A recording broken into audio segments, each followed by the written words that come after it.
زهر بار هرچی دود کرده بودم پرید. بابا پول بده، میخوام برم توپه بخرم. چی میگی پسر؟ پولم کجا بود؟ تو که میدونی هر روز یارانه نداده. من نمیدونم، با توپه میخوام، یا پول میدی یا میزنم شیشه رو خورد میکنم. تخم سگ میگم ندارم.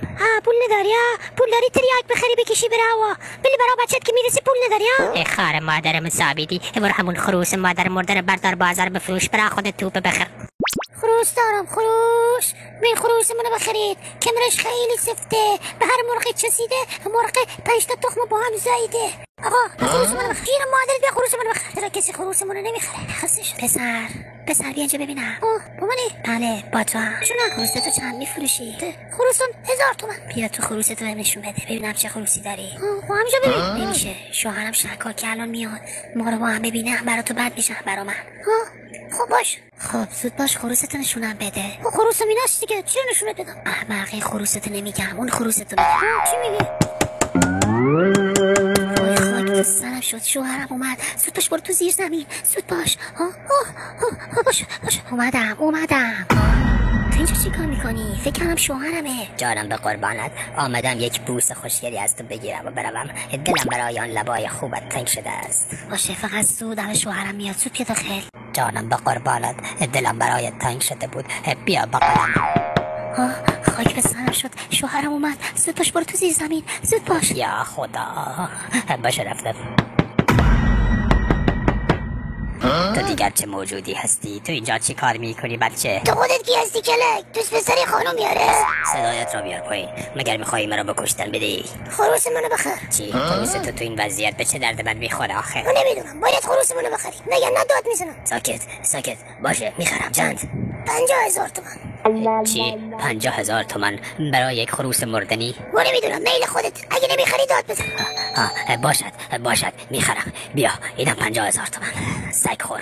آی خروست میفروشی؟ بله که میفروشم. چند میخری؟ 1000 تومن. چی؟ 1000 تومن؟ همین چند دقیقه پیش این را به من 50,000 تومن فروختی. میل خودت، اگه نمیفروشی داد بزنم. ای خدا، باشد میفروشم، فقط تو ساکت باش. اینم خروس برای تو. های زهر مار. خروسمو میخری؟ من که تازه به تو فروختمش، برای چی بخرمش؟ میل خودت، اگه نمیخری داد بزن. هی بروجک پدر سوخته. باشه میخرم.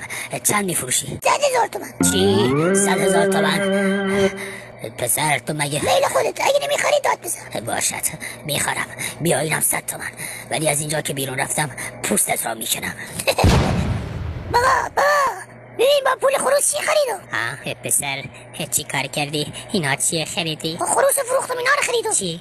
آخه با پول خروس میشه اینا رو خرید؟ چی کار کردی؟ راستشو بگو، نکنه دزدی کردی؟ تو که خروسم با خودت بردی خونه؟ نه به خدا خروس فروختم. یعنی چی؟ قصهش مفصله. بگو ببینم چی گندی زدی؟ قضیه از این قراره که ای خاک بر سرم، ای همه زج کشیدم که نون حروم نره تو وجودت. پسر این نون حرومه، این پولا حرومه. بابا حروم چیه؟ معامله کردیم. همین که گفتم زود برو پیش ملای مسجد، همه داستانا براش تعریف کن.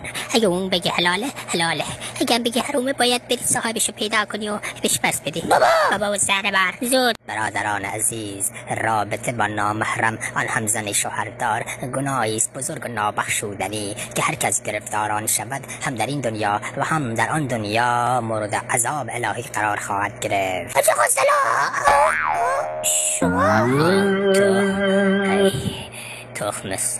برادران عزیز، جلسه تمام شد، بگذارید بقیهش را برای یک روز دیگر. اجرتان با خدا. ای شیطون، حاجه های مسجد تویی؟ پسر چی میخوای از جون من؟ خروس منو میخری؟ خروس تو؟ آره. چند؟ 200,000 تومن. چی؟ 200,000 تومن؟ پسر مگر تو خدا را نمیشناسی؟ نه تو میشناسی. میخری یا داد بزنم؟ باشه میخرم.